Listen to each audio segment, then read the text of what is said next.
Halo semuanya, kembali lagi di Potmara, podcast Bapema Cakrawala. Kenalin, nama aku Putri Alifa sebagai host ini. Di podcast kali ini bakal membahas tentang topik tentang insecurity. Topik yang dibawain kali ini, say goodbye to insecurity, say hello to self love. Nah, hari ini kita kedatangan bintang tamu nih dari BEMA Psikologi UI Jakarta ya. Mungkin kalian boleh perkenalkan diri masing-masing terlebih dahulu. Oke, dimulai dari aku ya. Perkenalkan BEMA Cakrawala ya. Aku Diba, nama lengkapku Fariba Zahra Maula. Di sini aku ditemani sama Dea. Halo semuanya, kenalin nama aku Dea. Salam kenal semuanya dan makasih udah undang kita ke sini. Mungkin sekarang kabarnya gimana nih kakak-kakak? Alhamdulillah sih ya, karena kita juga lagi liburan, paling juga cuma ada beberapa kegiatan project dan ini juga seru sih, alhamdulillah kabarnya baik dan lumayan seru juga dan kita cukup menikmati liburan kali ini ya. Kalau bukan ya? Sama sih kayak gitu juga ada kegiatan event gitu, cuma ya nggak terlalu padat karena lagi libur ya. Oke. Nah, kali ini kan bakal membahas tentang insecurity ya. Pasti ini bukan hal yang tabu lagi kan, pasti semua orang pernah mengalami, termasuk aku sendiri. Jadi kakak-kakak pernah juga nggak nih? Masih loh, masih Ya. Insecure tuh sebenarnya apa sih kak? Kalau orang awam kayak aku kan mungkin kalau kayak kurang pede atau nggak percaya diri gitu. Mungkin dalam arti psikologi atau bahasa psikologi. Oke.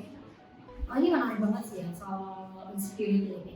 Dan insecurity itu sebenarnya secara singkat tuh dimaksud sebagai suatu keraguan atas diri kita sendiri atau kecemasan atau pertanyaan yang ada di pikiran kita mengenai apakah kita ini berharga atau mungkin ada orang lain yang lebih mahir atau apapun itu kan salah satu macam dari keraguan ya mungkin gitu. Dan hal ini pasti sangat wajar dong, kayak kita pernah mengalami insecure atau ragu, apalagi kita ini lagi di masa-masa kuliah ya. Di kuliah kita melihat banyak banget orang, kita melihat kehidupan yang sangat dinamis yang baru pastinya, dan itu sangat amat mempengaruhi kita sih dalam insecure dan keraguan-keraguan ini pasti datang sangat sering mungkin bisa kita gitu ya. Menurut aku tadi sih benar, insecure itu kayak kita ragu sama diri sendiri, merasa ragu sama diri dan malu ya, karena tadi juga benar aku sih bisa mengatakan juga karena kita baru masuk kuliahnya apalagi offline, kita kayak benar-benar lihat gimana dunia perkuliahan gimana, dan itu bikin kita insecure gitu, karena lebih insecure gitu sih. Intinya memang percaya diri ya sebenarnya. Mungkin ciri-ciri orang yang insecure itu gimana sih yang kalau insecure itu? Oke, ini sebenarnya pertanyaannya agak ini ya, agak sensitif karena ini orang-orang tuh biasanya dari pertanyaan seperti apa yang ciri-ciri dia mulai aku seperti ini gitu. Makanya ini mungkin di tagline sebelumnya ya, kayak ini tuh hanya ciri-ciri secara umum dan pastinya yang seperti tadi sebelumnya udah aku bilang kalau insecurity itu dimulai dari pikiran apakah kita berguna atau tidak, atau dalam suatu situasi atau kita melihat kepada orang lain apakah aku berguna di sini atau apakah aku ragu, dan biasanya itu dia lebih lebih menghindari sosial karena merasa ada orang lain yang lebih mahir daripada dia, dan dia merasa sangat terpencil gitu, kayak aku tidak bisa apa-apa gitu. Jadi dia meragukan dirinya apakah dia mampu untuk melakukan itu atau tidak. Mungkin kalian mau ngapain? Ya udah ya. Kalau insecure itu termasuk gangguan mental nggak sih kak? Oke.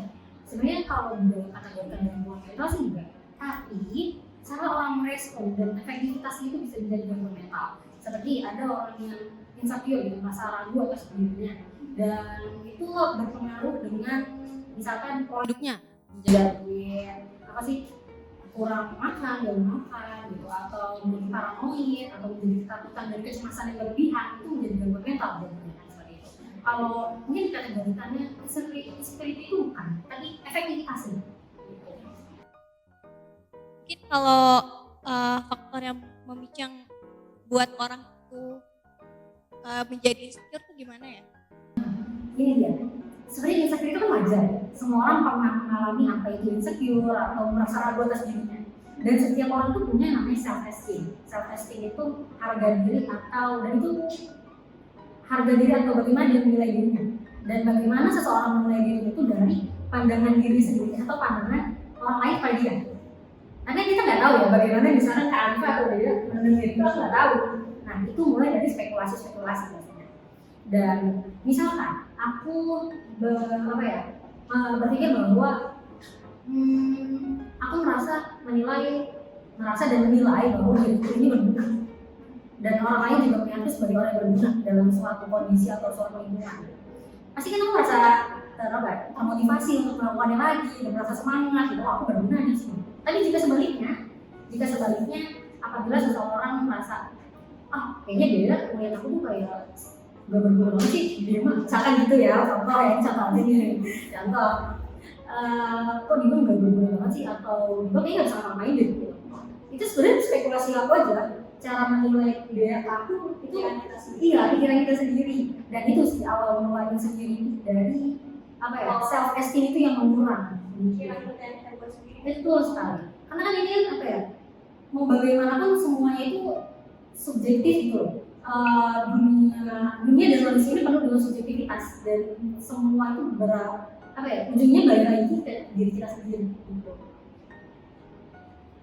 Berarti yang di paling sangat itu seperti apa ya? Betul. Menurut kakak, kenapa sih generasi muda sekarang tuh banyak yang insecure gitu? Oke, ini menarik banget. Nanti aku mau jawab sama dia juga ya ini. Pertama, karena di sini semua orang butuh punya sosmed, punya Instagram, punya YouTube lah ya. Pasti kita pakai semua di sosial media dan sangat mudah. Dan karena kemudahan itu kita bisa melihat banyak konten-konten psikologi atau konten-konten bermanfaat lainnya gitu yang disebarluaskan dan diresponnya secara salah. Nah, misalkan gini, ada orang melihat suatu contoh konten psikologi lah, misalkan dari tim suatu instansi atau lembaga, terus dia merasa ciri-ciri orang bipolar misalkan, ciri-ciri orang bipolar seperti ini. Terus ada orang yang nonton, aku kasih seperti itu loh, apa aku bipolar ya? Kan mulai dari situ orang udah mulai kayak apakah aku seperti ini, karena aku seperti ini, dan ini salah satu dampak negatifnya dari sosial media pastinya. Tapi ada juga yang dari konten-konten lain kita sering melihat bahwa banyak ketakutan atau konten-konten misalkan orang-orang yang udah sukses atau yang orang penting gitu lah ya, seperti idola kita melihat kayak wah beliau ini udah keren banget ya, udah bisa keluar. Oke lah, kita ambil contoh Aulia gitu. Beliau ini udah bisa keluar negeri dan diterima beasiswa di mana-mana gitu. Dan kita melihat kayak, kok bisa ya orang jadi dia gitu.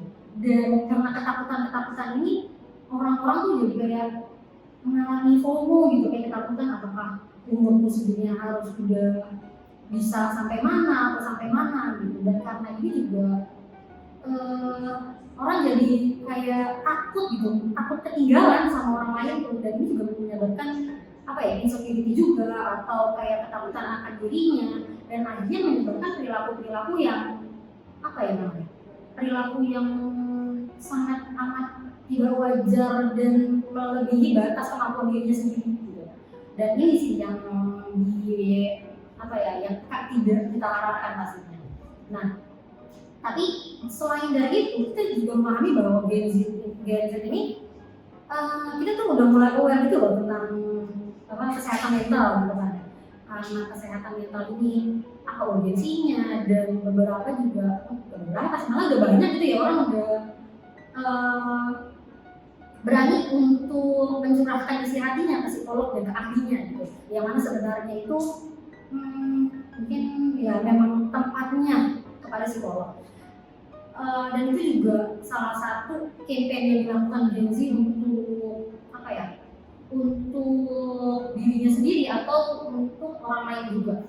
Dan kita juga tahu ya, Gen Z udah banyak melakukan campaign yang sangat amat bermanfaat. Itu contohnya pertama dengan aware terhadap kesehatan mental, terus juga stop body shaming, terus dan banyak lagi gitu. Dan menurutku Gen Z hari ini atau Gen Z saat ini sudah mulai aware, dan kita sangat memanfaatkan sosial media yang ada, tapi balik lagi tergantung bagaimana responnya satu orang satu sama lain. Mungkin dari dia ada tambahkan ya. Tadi ya mau bilang sih sosmed itu bisa memicu rasa insecure kita itu muncul kan, karena ya pasti kan orang-orang itu kan pengen memperlihatkannya lucu saja gitu ya, yang senang-senang aja. Nah, kita kan nggak tahu ya di balik itu gimana. Terus ketika kita melihat itu kita kayak biasa tadi ya masa FOMO, kayak lihat dari Indo kok udah keren banget, udah bisa sekolah di luar negeri, S2 ya mungkin di univ yang apa ya, univ yang terinilah apa sih terbaik lah di dunia ya. Nah kan kita nggak tahu ya di baliknya itu gimana. Terus kita juga harus ini sih sadar sama apa ya, sadar gitu kalau setiap orang tuh pasti punya latar belakang yang berbeda, entah itu dari keluarga, privilege, kita pasti punya privilege masing-masing, kelebihan diri, kekurangan diri itu kan kita pasti sama-sama punya itu kan.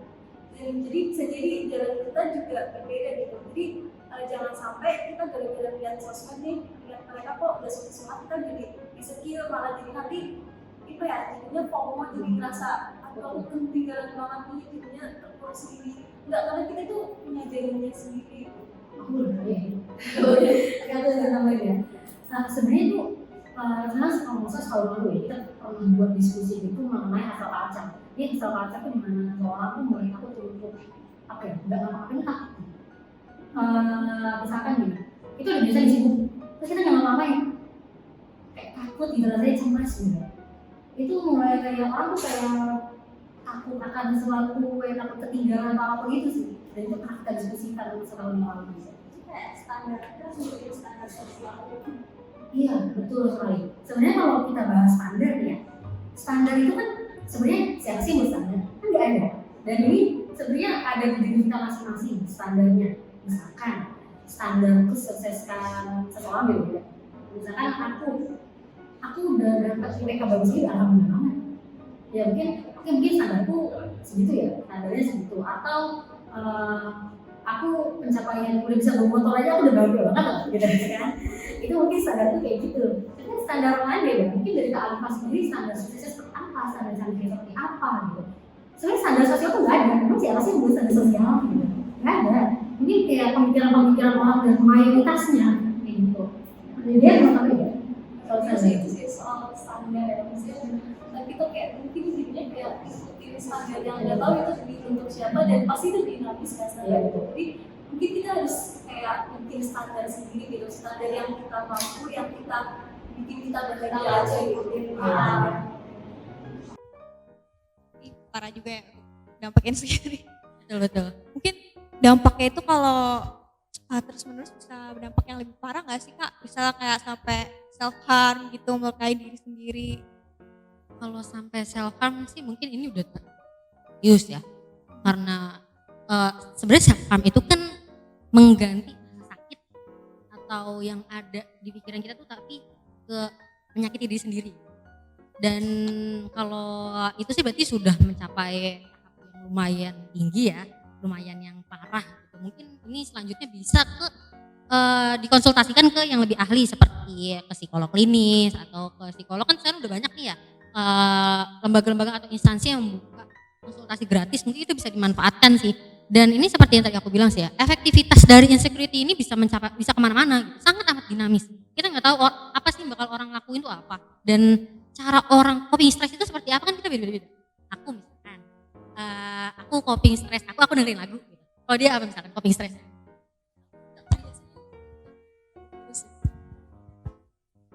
Mungkin hobi ya, kan hobi gambar. Ya mungkin contohnya seperti itu gitu. Dan orang-orang yang memiliki apa ya, respon yang buruk dan coping stressnya tidak baik untuk dirinya, bisa sampai ke hal-hal yang tidak wajar. Mungkin kayak ngelampiasinnya ke sesuatu yang buruk gitu ya. Oke, kita kan udah bahas tentang insecure nih Kak. Terus mungkin salah satu cara buat kita ngatasin insecure kan dengan self love ya, kita mencintai diri kita sendiri. Mungkin dari definisi psikologinya gimana nih buat kakaknya? Mungkin yang aku lakuin aja ya, sebenarnya tuh self love tuh kita mengenal diri sendiri, yaitu dengan menerima kelebihan dan kekurangan diri sendiri, sehingga dengan itu kita jadi kayak lebih legowo gitu sama ya udah gue gitu. Ketika kita melihat orang lain pun kita nggak kayak gampang jadi insecure, nggak gampang merasa FOMO gitu, karena kita paham gitu kita punya kelebihan dan kekurangan masing-masing, kita juga dari latar belakang yang berbeda, jadi karena itu jalan kita pun beda, pasti beda gitu. Oke, tadi kan kita sempat bahas apa ya, bahas dari dampak insecurity itu, tapi sebenarnya kita tadi bahasnya kayak konotasinya negatif gitu ya, tapi sebenarnya insecurity ini banyak bisa menjadi langkah awal dari self love. Misalkan gitu ya, aku merasa insecure dalam melihat orang itu keren banget, tapi misalkan aku sebenarnya kali sering sini ya, bisa sih menurut kita, tapi pas aku bilang aku cuma mikir aja gitu, aku pengen jadi kayak Khalifa, aku pengen bisa MC, aku pengen bisa lulus gitu ya, ngomong di depan kamera. Tapi kalau aku sampai rumah cuma mikir aja, kayak udah aja deh mikir, dan aku merasa itu tidak berguna, aku merasa nggak bisa apa-apa gitu. Soalnya aku cuma melihat cuma kayak mungkin bisa bilang kayak diri aja gitu, kakak Khalifa keren banget gitu. Tapi kalau aku sampai rumah mikir, aku pengen kayak Khalifa bisa MC dan bisa lulus gitu ngomong, ya aku sudah aja, misalkan aku mulai dari apa ya, aku mulai dari nonton video yang ada di YouTube misalkan gitu, kan salah satu apa ya, media yang gratis gitu kan, dan mungkin selanjutnya aku belajar cara pemilihan kata, terus ikut webinar itu pun bisa menjadi langkah awal untuk sampai kepada kita ini di tahap udah mencintai diri sendiri. Sebenarnya kalau kan nggak bisa ya, kita kayak tiba-tiba ngomong ya aku yang mencintai diri sendiri kan nggak bisa ya. Pasti ada aja kausalitas yang menyebabkan kita itu bisa sampai pada tahap menerima diri sendiri, dan itu salah satunya bisa dari insecurity. Jadi nggak semua insecurity itu ya buruk aja gitu, kayak wajar kok aku merasa insecure gitu, kayak mungkin aku sampai rumah aku mikir kayak ya aku pengen kayak ini, aku kayak ini gitu, ngelihat di sini kayak bagus banget gitu kan, pasti dia sama aja wajar. Bahkan Jonathan Haidt itu menganalisa pikiran sebagai monitor sosial, kayak kita melihat sesuatu pasti mempersepsikan hal itu. Kita melihat terus dipersepsi apa yang kita tangkap, tapi bagaimana kita merespon dan menyikapi itu kan balik lagi ke diri kita sendiri, dan itu bebas.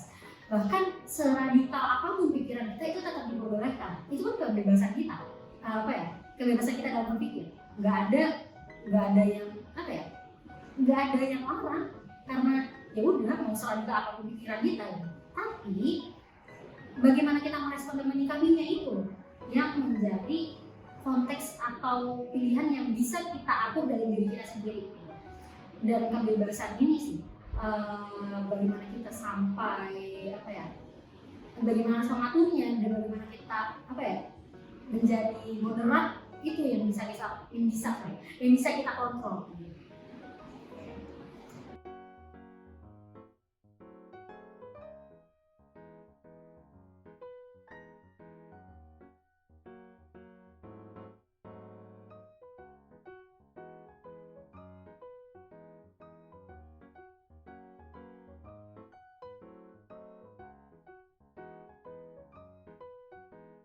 Sama itu pasti penting banget ya, karena kan kita di dunia ini kayak banyak ketemu orang gitu, bahkan orang-orang yang hebat, apalagi sekarang kan zamannya sosmed ya, kita kayak banyak gitu orang-orang yang gak sukses gitu kan di sosmed, itu yang bikin kita jadi kayak suka membandingkan diri sendiri, jadi kayak ya jadi insecure gitu. Maka itu penting banget kita punya self love biar kita itu bisa menerima diri sendiri. Terus ya mungkin tadi dengan insecure kita jadi terpacu gitu untuk berkembang juga, mencapai kesuksesan juga, tapi mungkin jalannya berbeda gitu.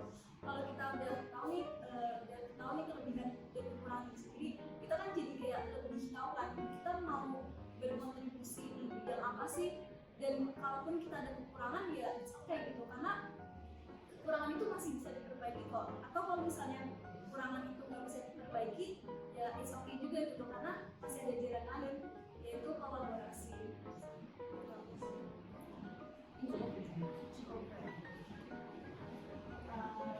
Mungkin ada ciri-ciri tertentu nggak sih Kak, bahwa seorang itu udah mencintai diri mereka sendiri gitu? Kalau ini sangat subjektif, bagaimana seseorang bisa mencintai diri sendiri dan bagaimana dia sudah mencapai tahap untuk bisa lagi dengan self compassion. Self compassion itu kayak kemampuan kita untuk menerima diri sendiri, menerima kekurangan dan memahami kekurangan itu. Mungkin pertama dengan apa ya, menyadari kekurangan kita sendiri, terus dengan memahami juga bagaimana lingkungan sosial gitu. Dan misalkan kita sudah bisa memberi batas apa yang harus kita hindari dan apa yang harus kita lalui selanjutnya. Kayak misalkan kita udah bisa oh ya, kita kan di dunia sosial ini dari kecil diajarkan untuk mendahulukan orang lain, kayak pokoknya sosialin orang lain aja dulu gitu, jangan terlalu individualis. Tapi sebenarnya kalau kita terus-terusan begitu, kita lama-lama kayak ya udah nggak selalu mengakhirkan menjadikan diri kita sebagai prioritas terakhir. Tapi sebenarnya ini kehidupan kita dan ini ruang dan waktu kita gitu. Dan itu sih yang menjadikan kalau kita sudah mencapai sebagai proses untuk self itu dengan memberi batasan apakah kita harus berkata tidak atau kita harus berkata iya. Kalau mungkin ya dari pengalamanku selama sekolah gitu ya, kan pasti kan sekolah itu kan ada ada peraturan ini nggak boleh begini ya. Dan pas aku keluar kuliah pas aku keluar sekolah dan kuliah, aku merasa sebenarnya kita tuh bisa loh berkata tidak terhadap permintaan orang kalau misalkan kita juga keberatan. Dan aku baru menyadari itu pas kuliah di mana di kuliahnya kan kita nggak punya kayak nggak punya peraturan sih, kayak kita bebas untuk berekspresi gitu.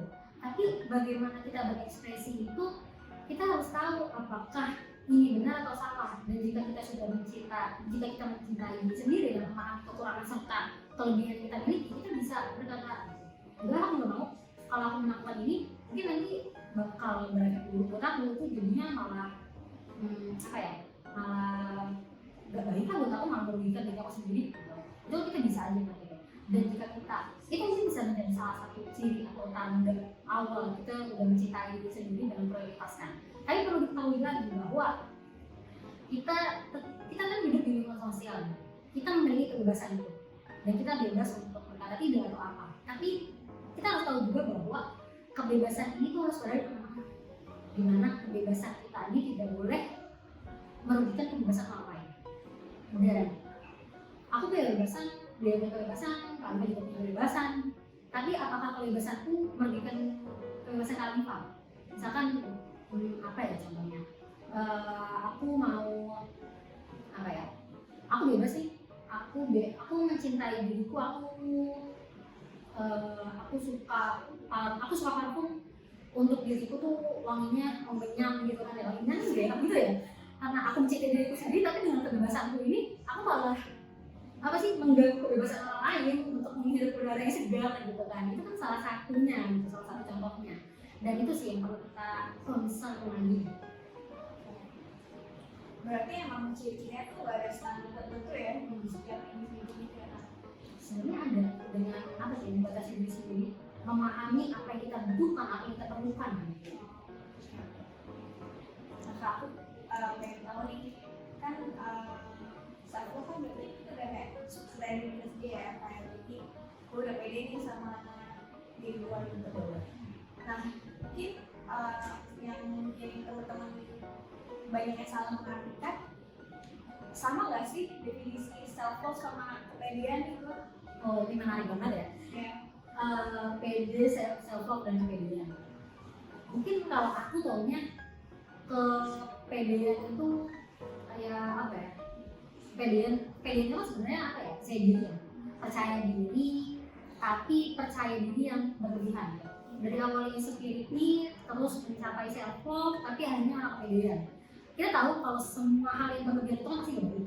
Dan ketika kita terlalu mencintai diri kita sendiri dan akhirnya menjadi egois, ini sih yang tidak bisa dikatakan baik itu. Kepedean, mungkin kalau jika kepedean ini malah menjadi egois dan mengganggu serta merugikan orang lain, ini yang nggak bisa kita nggak bisa kita terima dalam sosial gitu. Mau bagaimanapun kita lingkup dalam lingkungan sosial, kita nggak sendirian. Dia kenapa? Aku mau nambahin sih tadi yang kalau kepedean tuh aku juga mikirnya kayaknya kayak misalnya kita bilang ini tuh kepedean itu kan kayak konotasinya kayak kamu terlalu pede gitu kan. Itu iya sih nggak baik gitu. Kita self love itu baik, tapi kalau terlalu apa ya over gitu jadi kepedean atau mungkin bisa lebih parah lagi mengarah ke narsistik ya, itu nggak baik juga gitu. Karena aku sendiri juga pernah nih kayak ngerasa udah muncul self love itu lama-lama jadi kayak sombong ya, kayak ini kan kayak ngerasa aku udah ini udah menerima kelebihan yang sendiri, kekurangan yang sendiri, aku jadi kayak terlalu memikirkan kelebihan aku gini, akhirnya aku jadi kayak sombong gitu. Makanya itu harus kita kendaliin sih. Kita harus walaupun kita ada self love itu harus tetap waspada gitu, jangan sampai kita jatuh di jurang kesombongan atau mungkin kepedean atau mungkin yang lebih parah narsistik. Iya kan bener tau. Bener tau kayak kita udah memahami kayak kelebihan kita gitu ya, dan kekurangan kita, tapi kita ya udah pahamin aja. Terus apa? Aku udah bisa dari sendiri, terus kenapa? Kan yang penting aku udah self love. Terus harus kenapa ya? Misalkan kekurangan itu apa ya? Contohnya kekurangan yang bisa dimodifikasi itu apa ya misalkan? Misalkan aku belum lancar, ya misalkan aku belum lancar bahasa Inggris ya. Aku belum lancar bahasa Inggris dan aku, oh ya udah aku nggak bisa bahasa Inggris. Mungkin aku, jadi aku nggak usah ngambil suatu kepanitiaan yang administrasi bahasa Inggris atau oke jauh-jauh deh dengan sesuatu yang mengharuskan aku berkomunikasi dengan bahasa Inggris. Even dari secara tulisan maupun apa ya sih, secara interaksi verbal. Dan aku menjauhi itu, dan karena aku membatasi diriku, aku sudah menerima kekuranganku. Tapi kan sebenarnya kayak gitu. Kalau misalkan kita tetap pada proses menerima aja, itu kan artinya kita udah berkembang sekali. Kita tetap di situ aja. Udah kita bakal, kalau kita berpikir seperti terus, udah kita bakal cari dan bakal berkembang. Apalagi kita sekarang kan di kuliahan itu waktunya kita tuh untuk apa ya? Untuk gencar-gencarnya gitu, untuk mengembangkan diri. Kalau kita tetap di situ aja, ya kita bakal selamanya di situ dan nggak bakal berkembang sama sekali.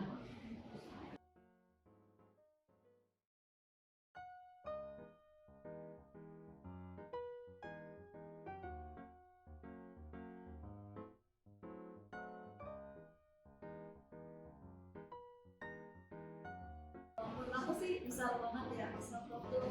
Kalau misalnya kita udah mengenal diri sendiri, udah menerima kelebihan diri sendiri, kita udah jadi kan karena kita tahu nih kelebihan dan kelemahan, kita tahu nih kita mau berperan apa, terus dengan potensi kita itu kita mau berkontribusi di bidang apa. Dan kalau misalnya kita udah berkontribusi, itu kan itu kayak bermanfaat ke orang kan, itu pasti akan membawa bahagia gitu, rasa bahagia ke diri sendiri. Apalagi kalau ditambah kita udah punya tujuan hidup, begini terlalu ini banget ya, terlalu luas banget. Cuman apalagi kalau misalnya kita udah punya tujuan hidup, pasti kontribusi kita bakal lebih dari itu kan. Dan itu yang kita semakin banyak memberi manfaat itu kan memberikan kita efek bahagia gitu. Dan ketika kita bahagia, kita merasa udah memberikan manfaat ke orang, berarti kan kita kayak ngerasa, oh diri aku berharga ya, ternyata diri aku itu, keberadaan aku itu bermanfaat buat orang gitu. Jadi self esteem dan self confidence kita juga akan meningkat gitu. Jadi impactnya benar-benar besar banget sih. Mungkin kita coba refleksi dulu kali ya. Misalkan bagaimana sih tahap menerima diri kamu, tahap menerima diri aku, mungkin ke Alisa juga gitu. Misalkan contoh, aku masih apa ya, masih benar sih kayak tadi contoh yang kurang bisa bahasa Inggris gitu. Sebenarnya dalam bahasa Inggris itu masih apa ya, kayaknya aku masih dalam kekurangan itu untuk apa ya, untuk berbicara dengan lancar, bahkan untuk menulis gitu. Dan aku memahami itu, dan aku memahami aku mampu untuk apa ya, beradaptasi dalam suatu lingkungan, dalam suatu kerja tim gitu. Dan akhirnya aku memahami apa sih yang harus aku lakukan selanjutnya. Dan oke, aku akhirnya masuk ke suatu kepanitiaan yang administrasinya full bahasa Inggris. Mungkin kalau administrasi kita masih bisa kayak mengartikan satu-satu gitu. Dan untuk interaksi mungkin masih ya, kita bisa belajar lagi. Ini kan refleksi aku ya, dan akhirnya aku masuk ke kepanitiaan itu dengan kemampuanku untuk beradaptasi dan kerja tim, aku akhirnya bisa mengkontribusikan diriku di sana. dan karena kekuranganku yang belum bisa lancar bahasa Inggris ini, aku join ke sana dan meningkatkan kekurangan itu sendiri. Dan karena aku mencintai diriku dan aku memahami kelebihan dan kekurangan diriku, jadi aku join ke kepanitiaan itu sih salah satu impact terbesar. Kalau dari dia mungkin atau Alika ada ini kayak contoh tahap perilaku apa sih menerima diri sendiri gitu. Mungkin masih prosesnya. Masih proses ya. Emang Proses sih yang gitu. proses yang Proses itu kayak aku juga tadi kan tadi gue bahasa Inggris ya, aku sebenarnya sama sih bahasa Inggris. Cuma mungkin aku ambil contoh lainnya ya. Mungkin aku dulu tuh pengen gitu belajar desain, cuman males gitu. Males pengen belajar desain tapi males karena itu kan kayak butuh sesuatu yang bisa mendorong aku kan. Jadi ya aku ikut kepanitiaan di bidang misalnya PIB. Jadi di situ kan mau nggak mau kan jadi terdorong kan buat jadi desain. Walaupun aku merasa sebenarnya desain aku itu masih jelek gitu. Cuman ya udah karena pengen meningkatkan diri sendiri, ya udah akhirnya rasa insecure itu kayak memacu aku buat berkembang gitu itu. Jadi kalau misalnya udah nih misalnya kita udah dan ketika aku udah ini ya merasa kayak kemampuan aku di bidang desain meningkat, aku merasa kayak lebih apa ya bahagia, lebih senang gitu. Dan ketika kalau desain kan kayak dipajang gitu kan, itu kayak merasa senang gitu. Oh ternyata aku bisa belajar desain aku loh. Kayak tas bangga sendiri, karya sendiri kayak dihargai gitu, senang banget sih kita. Kalau nggak mungkin kalau proses mungkin ya aku pernah lihat banyak kayak jurnal, kita udah banyak tuh ya jurnal untuk kesehatan mental itu kan suka ada ya, kayak salah satunya contohnya pengawasan dengan jurnal itu salah satunya gini, apa sih hal baru yang kamu lakukan hari ini, itu contohnya sih. Mungkin kalau aku hal baru, kita ngobrol gini ya, melakukan podcast ini salah satu hal baru ya aku, dan ini satu hal yang impact dari Cyclop dan aku yang mengembangkan dia. Mungkin hari ini dari Kak Alifa apa sih hal baru yang Kak Alifa baru lakuin hari ini? Kalau Kak Alifa, kalau hari ini, kalau aku mungkin ini ya, tapi sama saya sih. Ya itu salah satu langkah awal atau impact dari Cyclop itu sendiri. Aku mau tahu nih Kak, generasi muda sekarang yang mungkin pada care peduli sama mental dan mereka kakak itu self diagnose atau melakukan hal yang positif gitu. Ini sebenarnya langkah positif ya, dimana dari situ banyak melakukan campaign untuk self love dan aware terhadap mental health. Dan ini juga akhirnya kita tahu dimana harus mencurahkan emosi kemana pada ahlinya apabila kita sudah mengalami sesuatu yang tidak nyaman pada diri kita, dan akhirnya kita kasih tahu dan akhirnya pergi ke sekolah untuk konsultasi. Dan tapi aku pernah dengar seorang psikiater ngomong sebenarnya Gen Z itu datang ke psikolog tuh bukan untuk konsultasi tapi invalidasi. Mereka tuh pengen dikasih diagnos untuk apa ya, sebenarnya gini loh, untuk jadi akhirnya jadi excuse terhadap dirinya sendiri, excuse untuk apa ya, alasan untuk dia berperilaku yang tidak atau begitu aja, mungkin untuk berperilaku yang tidak nyaman. Salah satu contohnya itu loh, itu. Dan ini juga bisa menjadi salah satu kayak langkah yang respon yang buruk adanya. Tapi kalau menurut aku sendiri untuk campaign yang akhirnya teman-teman generasi muda bisa aware itu salah satu langkah yang sangat positif gitu. Apalagi dari mahasiswa psikologi ya, ini ya akhirnya ya semua aware terhadap mental health gitu. Itu hanya apa ini tuh apa gitu, mental health tuh apa, sebenarnya ke psikolog tuh bukan hanya untuk orang gila loh gitu. Kita bisa mencurahkan emosi kita tuh ke sana gitu. Tapi ya balik lagi ke responnya itu seperti apa gitu. Mau nambahin kan ya? Tadi sih emang bahaya banget sih kalau self diagnose atau mungkin tadi ke psikolog akhirnya cuma kayak validasi doang, bukan mencari kebenaran gitu. Itu kan malah lebih banget nggak sih ke psikolog kan mahal ya. Terus cari validasi, dan validasi itu kayak pengaruhnya apa gitu, kayak nggak ada solusinya. Nggak ada solusinya gitu akhirnya buat kita, malah justru jadi excuse kita buat ya udah aku apa yang melakukan ini ya karena mengalami gangguan mental ini gitu kan. Ini seru.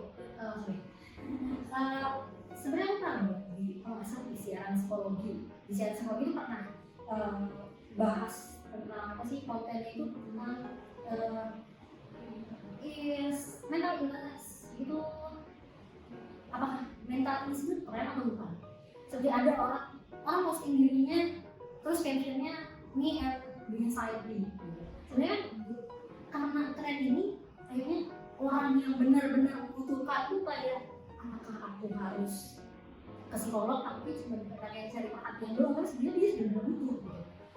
Kan akhirnya kayak orang tuh jadi bajing mundur gitu ke psikolog dan memberitahukan tentang dirinya gitu. Apakah dia cuma cari perhatian aja atau dia benar-benar butuh orang lain untuk memahami dirinya gitu. Dan kita sebagai orang di sekitarnya akhirnya harus memahami dan lebih selektif lagi untuk menyikapi orang tersebut. Tapi kan kita ini kehidupan tuh yang sangat positif atau kehidupan yang apa ya, kehidupan yang beda aja deh, sejahtera aja gitu, nggak usah yang aneh-aneh. Dan akhirnya kita harus merespon itu dengan hal-hal yang baik, apapun itu terjadinya. Apakah itu cuma mencari perhatian atau apa? Tapi kalau akhirnya sampai apa ya, sampai egois atau melebihi apa ya, mengganggu kebebasan orang lain, itu sudah tidak akhirnya. Kalau akhirnya campur terus tapi apa sih? Tapi tetap begitu aja, gitu kan? Gak enak untuk sosial aja gitu. Aku mau nambahin sedikit doang kan ya. Kalau tadi kan ada yang mesti ke psikolog mungkin karena jadi buat validasi, buat caper aja gitu. Atau mungkin ada juga orang yang mau ke psikolog tapi takut dikira caper, akhirnya tadi banyak juga gitu. Jadi mungkin gimana, apa sih indikatornya kita perlu ke psikolog atau enggak? Yang pernah aku ini ya, yang pernah aku baca gitu, kita bisa ke psikolog kalau kita merasa apa yang kita alami ini, gangguan mental yang kita rasakan itu udah mengganggu kehidupan kita, terutama kehidupan sosial. Kayak misalnya mungkin depresi gitu, depresi akhirnya jadi kayak nggak, kayaknya menyendiri aja gitu, atau mungkin terlalu jadi overthinking gitu, jadi nggak mau ketemu orang, takut buat ketemu orang. Ya kayak gitu kita tuh berarti emang udah perlu banget buat ke psikolog gitu. Berarti jangan dikit self diagnosis. Oke. Sekarang kita mau bahas fenomena nih Kak, yang lagi ngetren tentang Stay Fashion Week gitu. Mungkin pasti semua orang udah tahu ya. Itu kan di Stay Fashion Week kan perkumpulan anak muda-muda nih Kak, yang mereka pasti pede banget dong. Mereka tuh pede banget. Itu menurut tanggapan Kakak merupakan self love gak sih, kayak bentuk dari diri mereka untuk mencintai diri mereka sendiri gitu? Kalau menurut aku ya, self love itu kan salah satu tanda kita self love itu kan kita bisa mengekspresikan diri sendiri. Nah mungkin dari cita yang fashion week itu kayaknya itu cara anak muda untuk mengekspresikan diri sendiri deh. Karena kan mungkin dia mengekspresikan diri sendiri gitu, apa ya, mereka juga percaya diri gitu buat apa sih jalan-jalan di situ kan. Cuman tadi yang aku juga sampaikan kan, bahwa jangan sampai self love ini itu malah justru merugikan kebebasan orang lain gitu. Kayak misalnya Pak Anies Baswedan ya sebagai gubernur DKI Jakarta juga udah memperbolehkan gitu, silahkan kalian anak muda nggak apa-apa gitu di sana buat ya ciptain fashion week gitu sebagai ajang ekspresi diri.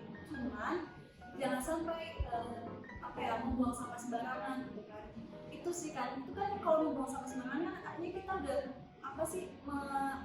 merenggut kebebasan orang kan. Itu kan nggak baik gitu, sama yang kurang baik gitu. Atau mungkin karena kemarin ya di Bali kan ya, seperti di Bali itu mungkin karena udah terlalu padat banget gitu, akhirnya kan mengganggu lalu lintas ya, itu kan mengganggu kebebasan orang lain juga gitu kan.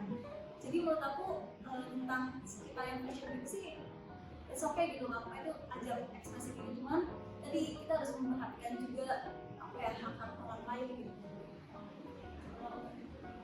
Setuju ya, aku setuju dengan Beda. Aku kayak sempat nonton beberapa interview kan banyak dari bagaimana latar belakang mereka itu, dan mereka akhirnya bisa mengekspresikan dirinya itu di sana. Jadi mereka nggak dapat itu di rumah. Dan oke, sebenarnya kan berekspresi itu bagus loh, maksudnya akhirnya mereka bisa berekspresikan dirinya sendiri gitu. Tapi kalau sampai akhirnya merugikan kebebasan orang lain kan itu yang nggak boleh gitu. Tapi kalau pas sebelumnya menurutku kan ada ya banget kayak Twitter lah ya ada yang masih kayak negatif opinion itulah. Aku juga nggak terlalu setuju sih ya, emang apa gitu kalau ya mereka mau mengekspresikan apa sih style mereka di sana, emang apa gitu ya, emang apa bedanya style sama apa, emang kenapa gitu kan ya. Ini kan salah satu langkah self kan, dan yang menjadi khawatirnya itu karena mengganggu lalu lintas tadi yang beda sama mengganggu kebebasan orang lain gitu aja sih. Berita positif lah ya, tidak merugikan orang lain. Oke, lalu mungkin ada nggak sih tips dari kakak-kakak, tips sendiri gitu ya, cara untuk mengatasi insecure gitu loh, mungkin versinya kakak-kakak sendiri gitu. Kalau aku ketika aku insecure biasanya aku kayak coba ini yang menarik diri, nggak terlalu melihat sosmed karena itu benar-benar bikin diri sendiri tambah insecure lah. Coba menarik diri terus coba kayak merenungi sih, mungkin kayak aku tuh sebenarnya tidak pernah kelebihan ya. Aku kayak yakin gitu, maksudnya aku pasti Tuhan tuh pasti menciptakan kita tuh pasti punya kelebihan dan kekurangan masing-masing gitu. Apalagi kita ya tujuannya untuk menjadi khalifah di muka bumi gitu kan, pasti kita punya kelebihan dan kekurangan masing-masing, dan begitu juga aku gitu. Nah dari pertolongan itu nih aku jadi kayak aku punya kelebihan ini, aku punya kekurangan ini, terus aku sukanya apa sih. Nah terus aku mau apa ya, apa sih mengasah potensi atau memberikan kontribusi bidang apa sih. Mungkin kalau sekarang ini kan nggak skalanya masih kecil ya, mungkin dalam skala organisasi gitu. Cuman sebenarnya dengan itu kan aku jadi ngerasa diri aku ternyata bermanfaat juga ya, diri aku ternyata berharga juga ya. Akhirnya itu yang bikin aku jadi lebih bahagia, lebih menerima diri sendiri, lebih bisa top gitu kan, kayak gitu sih. Mungkin kalau aku dari awal pastinya cuma memahami diri sendiri gitu. Apa namanya dari suatu diskusi kelas tentu ya gini, aku lupa dia literatur di mana tapi dia gini, kalau kita nggak tahu kelebihan kita apa, coba cari suatu kegiatan di mana kita tuh merasa nyaman dan bisa berjam-jam kayak gitu loh. Itu mungkin bisa jadi apa ya, menemukan kelebihan itu mungkin di situ. Itu yang buat kita nyaman dan akhirnya kita tahu oh mungkin ini kelebihanku. Dan ketika kita memahami itu semua, dan akhirnya kita bisa mengembangkan dan termotivasi. Kalau mungkin ada beberapa orang yang jadi apa ya, memulai self love-nya dengan insecure. Kalau dengan insecure itu kalau aku sendiri ya sama sih kayak insecure, bisa aku mungkin bisa sampai 3 hari aja di kamar doang. tiga hari di kamar doang nggak ngapa-ngapain gitu. Tapi aku kayak apa ya, merenungi dan coba untuk apa ya, memahami kalau sebenarnya semua orang juga memiliki kekurangan, bukan cuma aku doang. Dan aku ngeliat siapa ya, suatu artis tuh yang mencoba salah satu menerima dirinya tuh dengan bentuk video atau nggak sih kayak apa sih nama lainnya tuh. Iya kayak gitu, kayak sih oke nggak apa gitu, nggak apa coba lagi semua orang kekurangan, aku harus menerima itu dan akhirnya aku harus mengembangkan diriku sendiri gitu, nggak apa gitu. Dia tuh works sih gitu ya. Ini subjektif, balik lagi ke semua orang gimana cara mereka untuk memahami diri sendiri gitu. Dan itu sangat amat wajar sih. Dan amat wajar dan itu bisa menjadi salah satu langkah awal terbaik. Mungkin itu aja sih. Dan Ini harus itu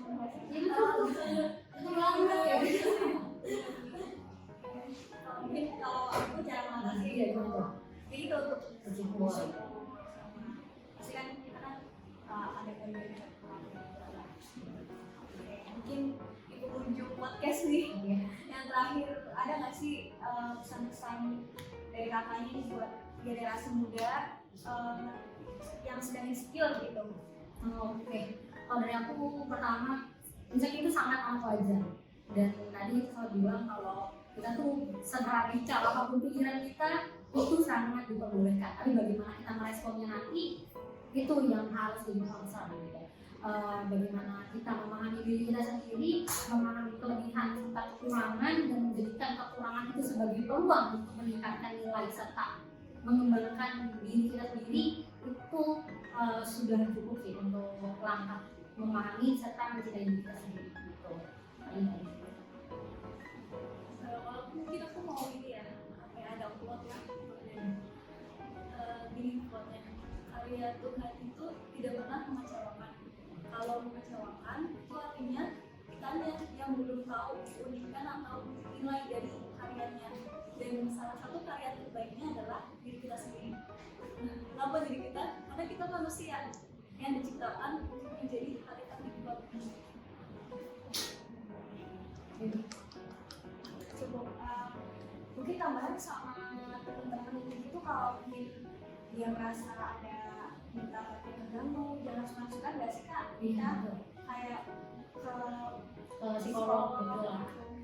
Sebenarnya dari kita diskusi dari awal sampai akhir ini, kita ini kan berdiskusi ya, bukan kayak masih tahu harus gini gitu. Ini kita berdiskusi dari apa ya, pengalaman atau apa ya, dari pemahaman kita gitu ya, dari refleksinya juga.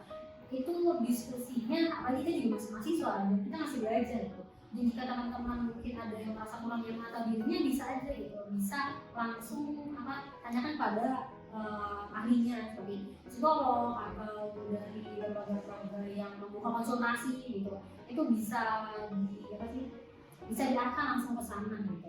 Kalau untuk ini, kalau ahlinya itu masih belum ahlinya, insya Allah nantinya ya semoga aja terusnya kita tanya.